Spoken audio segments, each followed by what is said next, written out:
Welcome to the Man Talk podcast. This is me, Jacob, one of your hosts here, with our guest here, Mr. Andy. Hello, Andy, and thanks for having us here. Thanks for inviting. Yeah, I'm really glad you could be with us because I wanted to ask your opinion on mentorship today, and I wanted to also hear your thoughts on how you were able to be both a mentee and a mentor at UC Davis. So, uh, when you're ready, I'm going to get started here with the questions. Let's get started. Cool. So with that being said, Andy, how did you begin in mentorship and why?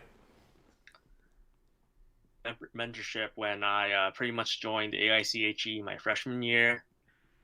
Started getting emails from AICHE, and I think I saw like an email from Rose saying, "Hey, there's a mentorship info night," and I decided to attend that because I need to meet upperclassmen who can possibly guide me through undergrad, but also like a great opportunity to meet friends along my and so that's sort of how I got started and why I decided to enter a mentorship. I'm glad you did because that was just the beginning. I mean, I remember. Did you do the speed dating thing? When we had to you had to meet a mentor for like 60 seconds, then you'd go to the next one, then you go to the next one, go to the next one. Yeah, exactly. I think that's exactly what we did. Yeah, that was kind of nuts for me in the mentor spot because I was like, I can't keep track of everybody, but I'll do my best. Um, and for I don't know what it was like for the mentees during your year. What was it like? It was a little nerve wracking at first, or was it? Did you at least like the feel? Wracking, I think, especially as like in undergrad, like fresh off the boat, like from high school, it was like nervous meeting people, but at the same time, I knew it was gonna be like be worth it in the long run. Making friends with these upperclassmen and meeting other underclassmen as well. So I think like it was definitely nervous, but it was definitely worth it. Yeah, I have similar feelings to that. Um, so it was all from just starting with the mentorship family in Rose's email and maybe Nadia since she was leading the exec board part of that. Exactly. Cool. Can you tell me a bit about the overview of your mentorship experience over UC Davis? So, mostly your mentee experience in your lower div years. Can you tell me about that? Some highlights. So I would say like overall it was experience, at least in my classman years, a little bit. I think my first mentor was actually Shane. Actually, and they were super helpful and they like answered a bunch of questions that I had. And I felt like even though although Shane and Corey were my direct mentors, extended mentors in a way, such as yourself and Daniel. Everyone was pretty close knit in the SHE, I felt. So it was really easy to meet and meet people and get help from them. And I think like overall, people were super helpful. Resume help, which as a lower classman was super helpful. Just trying to get into industry. They also provided like homework help or any resources that we would need to possibly succeed in our classes. And so I would say like overall, it was a very good experience. Not only did we do like business related things like getting into industry and stuff, but we also had a bunch of fun. Like for example, I remember I went out with Shane, got lunch a few times, hung out with the family with you and like Daniel, Nick, everyone else, Pablo. We had that one Monopoly night with like 3 Monopoly boards. That was super fun. Yes. So overall, great experience. I remember the Monopoly night like it was yesterday. That was so that was trial run number 2. That was the one where we couldn't finish. We did not finish the first one or the second one. The first one we did finish though. That was like what was it, like a 3.5 hour session of just like it was you, me, and Nick. Everybody gets everybody else. That was the Chemicar team thing because that was the first real trial where we're using like the Google spreadsheets on tracking all of our dough and properties and the like. It's pretty slick. interesting and unique the first time I saw you break out that like Excel spreadsheet to keep track of like money. I was like, oh, this is a really good idea actually. Instead of keeping track of this stuff manually, we will just like automate it with formulas and stuff. Yeah, that's how I felt. It was Yeah, it was a godsend because it really helped break the ice and get people involved in something other than just chemicar or work and the like. So, and I kept using it. We're on trial number. I think we're going to be on trial number 7 here the next time we do it. So Oh, we've done it a few times since, and it's been really great to have. yep, I agree. So moving forward here, what did you get out of the lower division mentorship? What do you think were some of the big things that you were able to get out of it? I honestly think the biggest thing I got out of it was friends that kept throughout the years and went through undergrad with me. A bunch of mentors who helped guide me through this journey of undergrad in chemical engineering. Um, Reiterating some points that I've already mentioned, but definitely a bunch of resource help, definitely a lot of industry help. Like for example, I remember you definitely took a lot of look at my resume and helped me improve it. Um, Overall, I think what I was hoping to get out of mentorship, just like some friends and a help along the way, and that's exactly what I ended up getting. Good. It was as advertised, which was kind of the goal of that particular year, because a lot of people felt like it was okay. Mentorship before was like 2 meetups a quarter, and that's if you're lucky and if they care. And this time it was more about practical utilization of the mentor to the mentees, and resume workshop being one of them. It's like, man, no one tells you how to do this stuff. So when you finally get a group that's willing to do it, it's like, yeah, take advantage of it, because it's not like it is now where you can look up a YouTube video and it's probably there. A lot of that stuff didn't start showing up until this last several years. So this was a little more utility based on that aspect. So I'm glad we were able to do it. I'm hoping to keep doing it through some weak ties I still have with AICHE, but I haven't talked to them in a while, so we'll see what happens. Once you became a mentor, is there anything you realized that you took for granted as a mentee now that you were on the flip side when in upper division? Something that I might have took for granted as a mentee. Think this anything in mind at the moment? I think if I were to list just one thing, it might be the fact that your mentors are. I probably could have utilized my mentors a bit more, like ask them to provide more feedback for me, or to know them some more.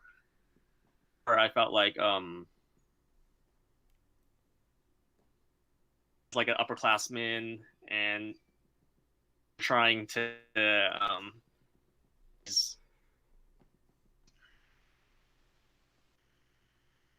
sure like getting like too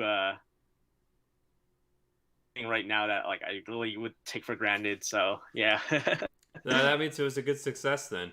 I asked that because there's a lot of people who they feel like as a mentee that things should be a certain way, and then their perspective is either biased or whatnot, and then they find out that once they become a mentor, all of a sudden the turns have tabled, and they realize that, oh, maybe that wasn't something that is always available. Maybe that particular way of teaching or some other resources or utilization, maybe that kind of stuff wasn't so off the shelf, so to speak. Because I had that complaint from some mentees, not too many, but there was a small minority that would say, "Hey, I want it to be like this." And once they became a mentor, they found out it was a little harder to accommodate some of these things. I think one of them being like time availability. Always, like always have time available, and it's like that's not always the case. I mean, we're in university still, so there's going to be some boundaries you need as a mentor and as a mentee, so you can kind of keep your sanity. And that was something that I think a lot of people learned once they got into upper div, and they're like, oh, the game has changed. I can't just devote all of my time to this. I can't devote all of my time to Chemicar.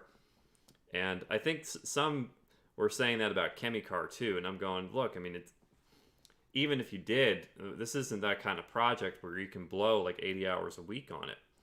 Formula Hybrid, on the other hand, that is a different story because they actually have to manufacture an incredible amount of time.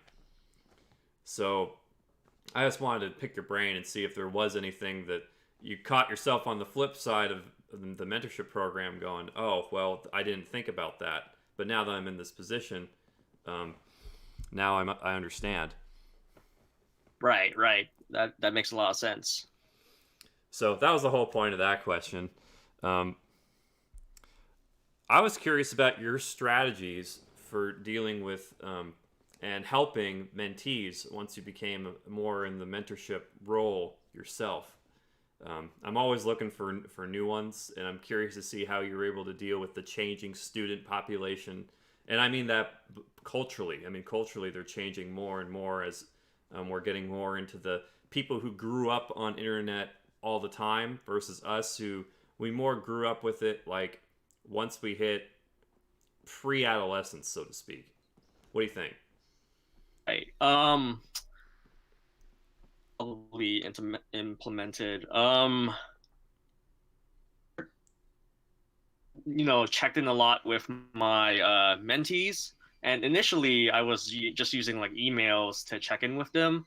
So I would like send them an email asking, "Hey, how are you guys doing? Do you guys need any help? Or let us know if," because I was mentorship family with like Michelle actually, and so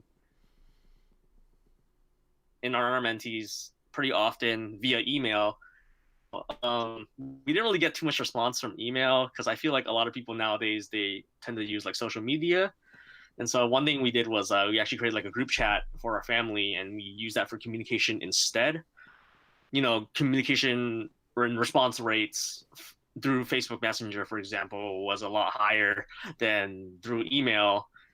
Like it was a lot easier to communicate through Messenger over an email.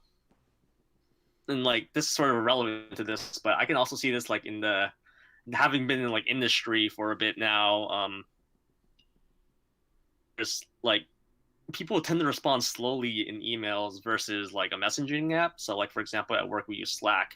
So that's one thing that I've learned and implemented. I think when I was a mentor, and yeah, I felt like it was super helpful. They in a more timely fashion. We were able to, set up some time to meet up, grab some lunch or dinner.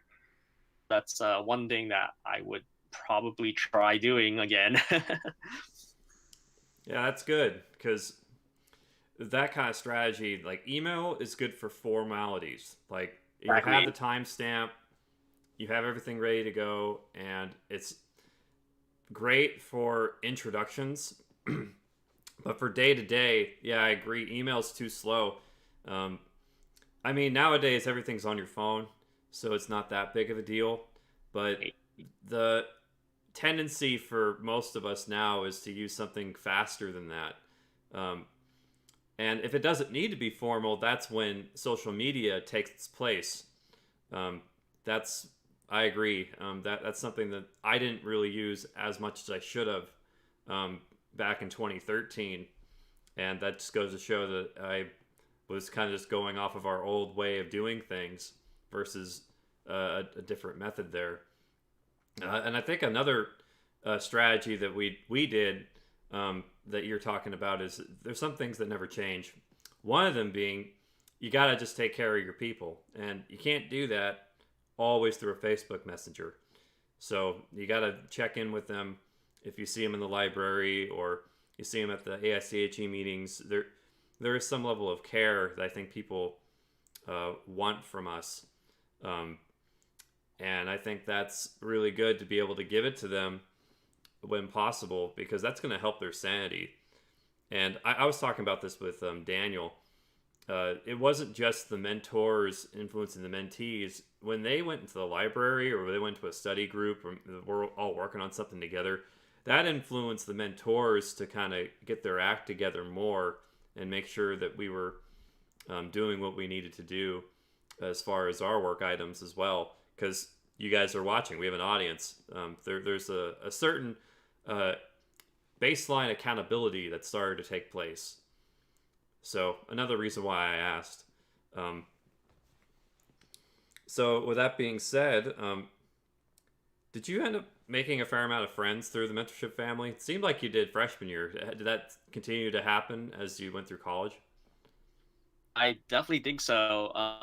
So I would say definitely met most of my friends during freshman year and sophomore year.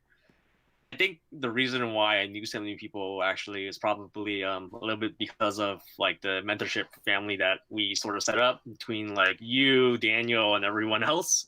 There's a bunch of undergrads within that entire circle, and we did a bunch of events together. Our friends there. In upper division, probably not as much friends. People were more focused on just trying to get through their schoolwork, internships, and stuff like that. So yeah, definitely not as much, but did meet like a fair amount of people that I met during those years. I haven't like my undergrad years.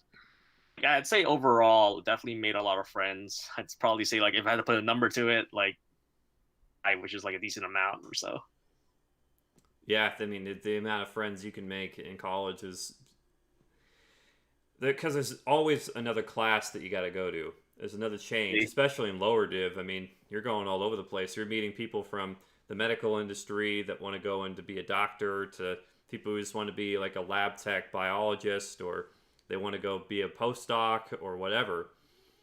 And then finally, when you get into upper div, it's you start getting more into your circle of friends, but that's when the mentorship family really starts kicking in, and you start seeing the lower div chemies more often, and you start interacting with them from a mentor perspective. So yeah, I made a fair amount of friends too. I'm surprised how many I was able to keep, because you actually lose quite a bit of them after school just because of proximity. Everyone starts living their next stage of life, um, which is kind of sad because I don't think we were designed for that.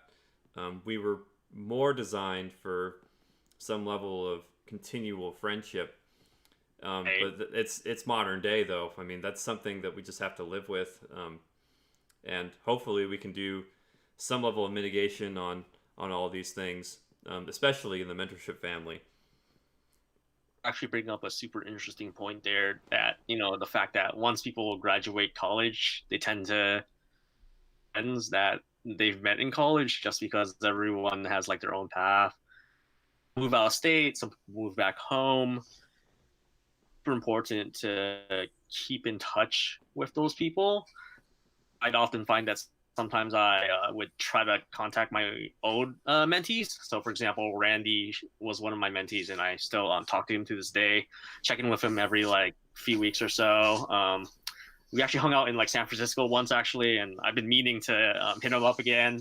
I just haven't had the chance yet. But yeah, I think it is super important to keep these contacts.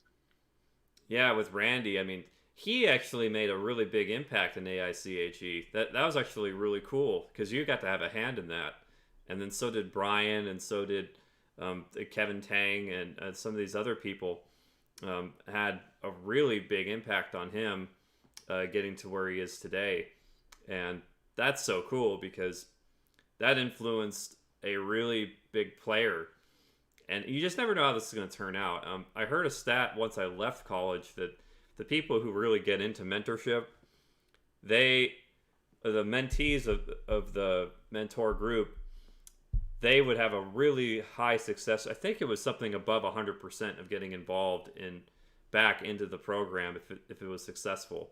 And I was like above 100%. That seems kind of skeptical, but then I remember in 2014 when we had like oh, I don't know, like eight of us, eight of our mentees from our family, or extended family rather, that all got into the officer board, that all applied for it.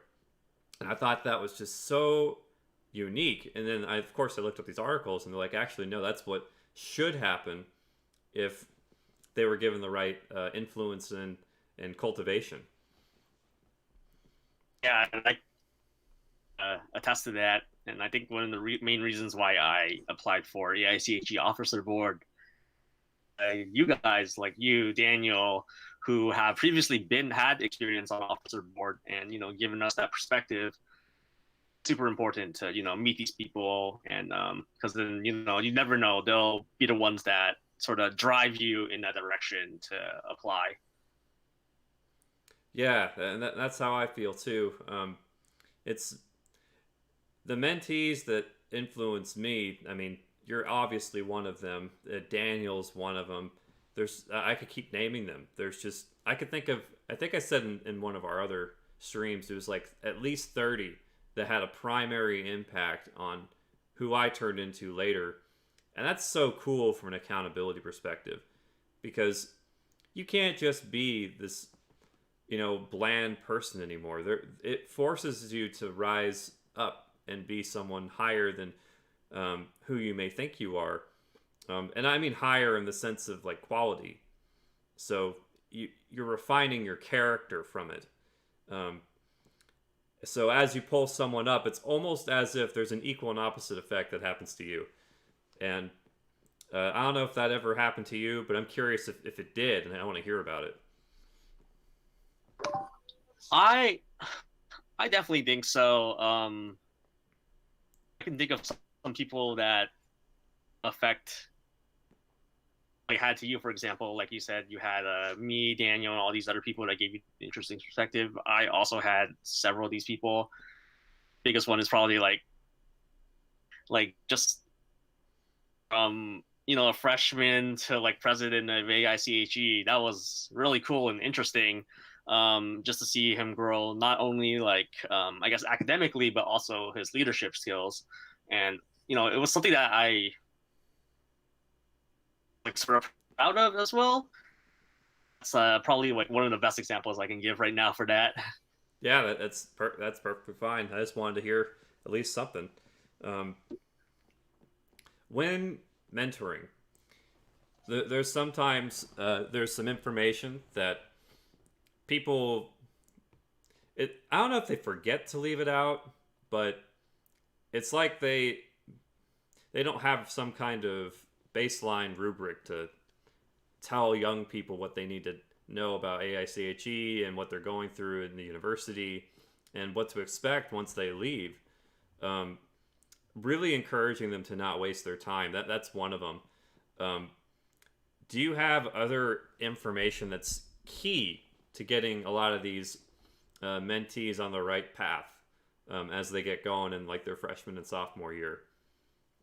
Yeah, I would definitely agree with that point there. In that you're only undergrad for 4, 5, 6 years or whatever, right? Not a lot of time if you think about it. Just to sometimes like the where college is like the best time of your life. So I would really encourage mentees to get out there, apply for positions, apply for internships, meet friends. It's to think that too, like as a freshman, like 4 years, that's plenty of time. But then it's almost like I'm in my senior year of college already, and it's like, whoa, where did all the time go? And so I sort of like sometimes like in my undergrad, I sort of wish I spent more time meeting people there. And, that's just one thing that I would encourage a bunch of mentees to do, that to consider, is that your time is really valuable in undergrad. Put yourself out there and try to get the best of it. That right there, like even if you didn't say anything else, that tees off so many other questions that they're going to have, because they're going to go, okay, now that I know that everything that I'm doing is valuable, even when it doesn't feel like it, that implies that AICHE's officer board has some level of value. That implies internships have value. That implies a lot of these questions that they thought they could just blow off, and that's not true. They can't blow them off. Those are going to be the building blocks they're going to need now to get where they want to go later. And I think a lot of people have this fallacy where they can say, oh, I can just get it done junior year, or I can just get it done sophomore year. And then they just keep delaying it to the point where, oh, I just need that one internship. It's like, really? Maybe you need two. Maybe you need to do something in the summer that may not count as an internship, but count as some level of alternate experience.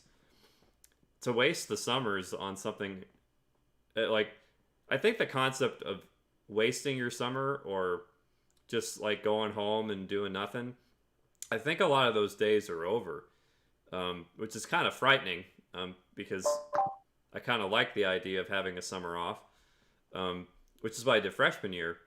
But I noticed every year after that, I at least did some kind of summer school so I can get some classes knocked out of the way so I can make room for extracurriculars during the year.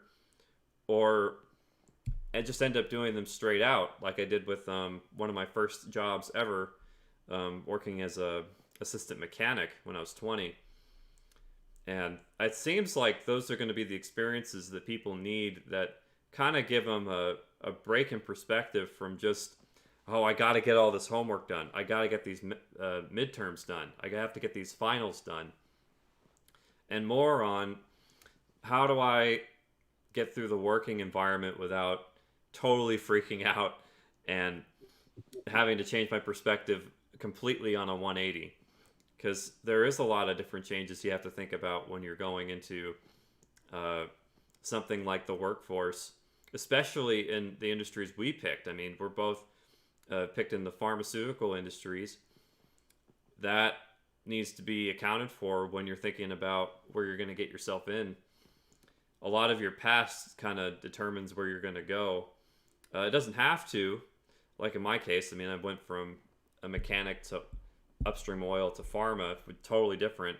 But some people, that experience is going to be locking them into place on a path towards their next job. So, especially in the API industry, I know that's something that's been up for debate among some of us. It makes a lot of sense. And just to add on to that, I feel like people who enter undergrad, fresh out of high school, they have the notion that just summers or like they probably grew up like in high school thinking they can just spend their summers like doing nothing. It's a totally different game. You're paying thousands and thousands of dollars to attend this institution, right? And so it's to make the most out of it, whether it's taking summer classes to probably get ahead, maybe doing lab research to get some lab or experience or something like that. And something that I want to bring up is, hey, I just need to get one internship, but internship and deciding you don't like that industry at all, you'll never actually know that until you actually get that one internship, right? So it's also probably a great idea to, if you can, broaden yourself, like broaden your horizons to see if you can maybe even research versus industry, just to see which one you like more, perspective, so that you know exactly what you like to do down the road. Yeah, and then with that being said, that is going to give you a nice hard boundary if it ends up being a complete failure. because now it's, okay, I really don't want to go towards that industry. Okay, that's off the books. Cool. Let's make an effort at going something maybe the complete opposite of it. And if that fails too, okay, now you've got an actual boundary condition that is fixed. It's going to be somewhere in the middle. Try and hit your target now, as opposed to just, I'm going to try and hit it the first time, there won't be any mistakes, and I'm just going to get there. It's like, well, a lot of us did not get that opportunity to have no mistakes, and that's also kind of bad, because if you never had them and then you go to a job and you find out, I'm not that good at this, even though this is where I wanted to be and this is what I've always wanted to do, I mean, it kind of leaves people in ruins when they find out everything that they had hoped and dreamed for in their job ends up being not what they're capable of, or not even what they really wanted to do after all. So it's good to get that out of the way. I think you're right. Even if it was a bad internship. So Internship, it's still like experience you can put down on your resume, and you can even talk to employers about like why you didn't like this job, for example, and assure you that if you were to apply for this internship, you definitely won't experience that. So it's really valuable. yeah, I'd say so as well. Um, I got a question about how a lot of mentors don't rise to the plate, so to speak.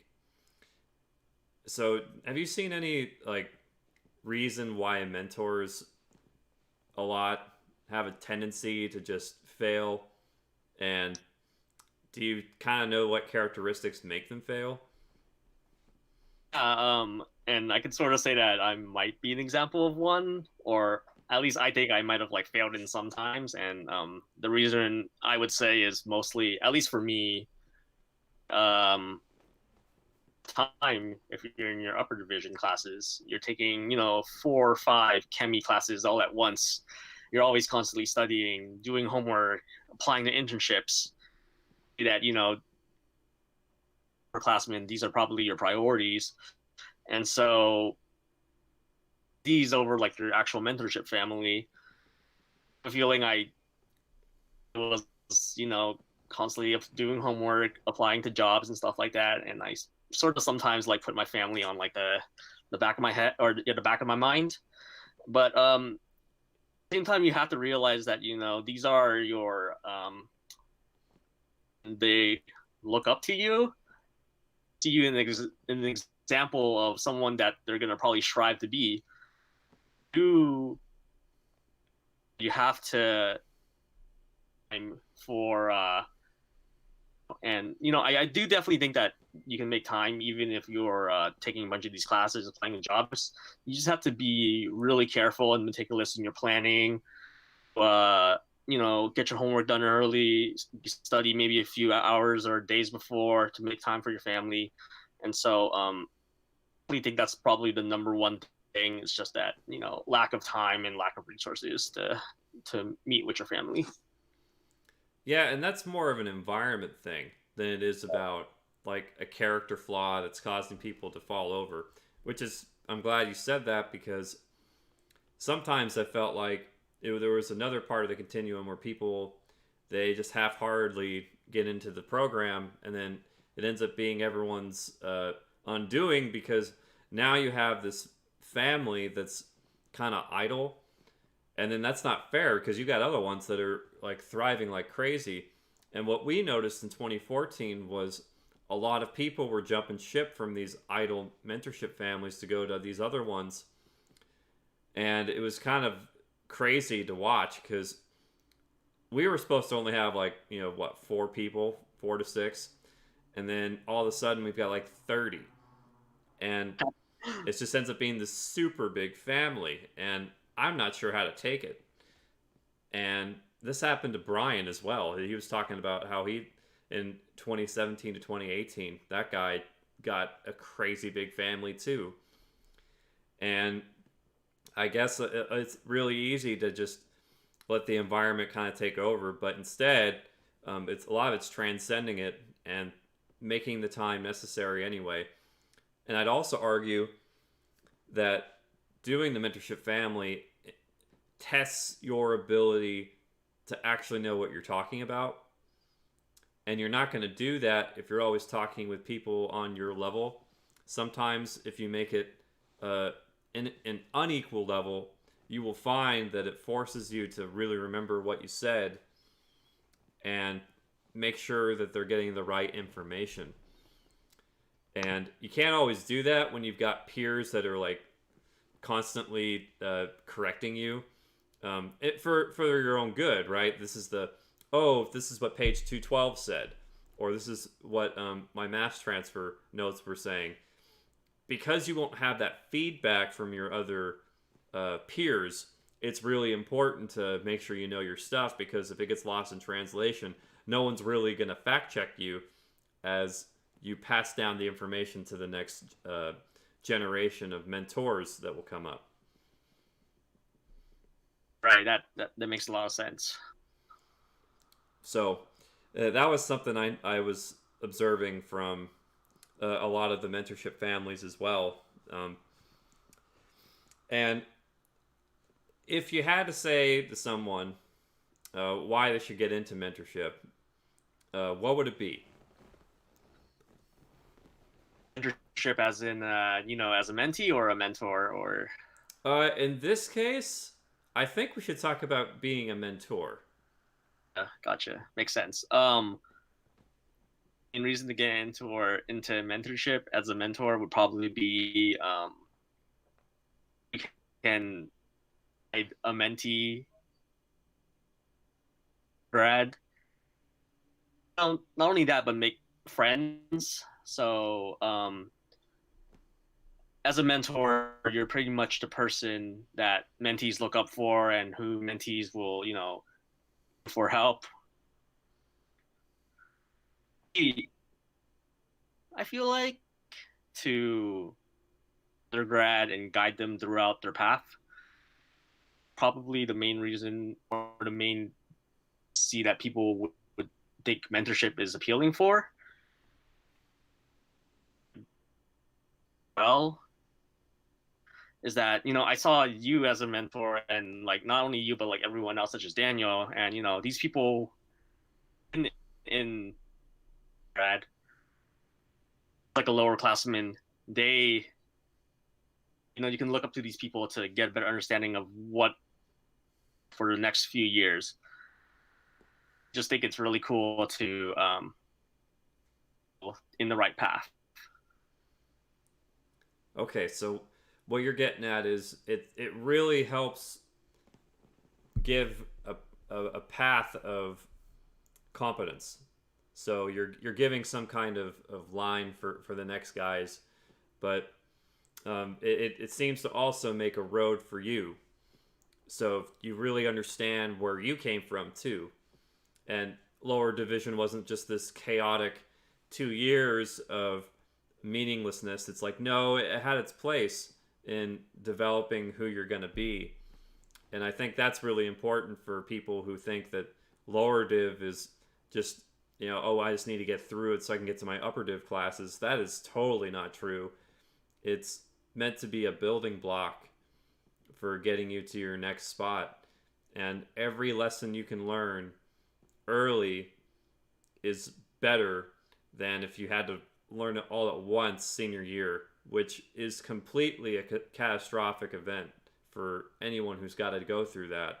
I mean, I can only imagine if I was 21 again and I didn't do anything junior year or senior year to make up for it, it would have been absolutely horrifying to figure out I've got nothing to put on my CV. I've got nothing to put on my resume. And I've got to make a letter of recommendation pop out of thin air. Oh, this is going to be really tough. And this is the name of the game nowadays for modern day. People need to figure out who you are, and you can't do that if you're just going to school. Exactly. And as a mentor as well,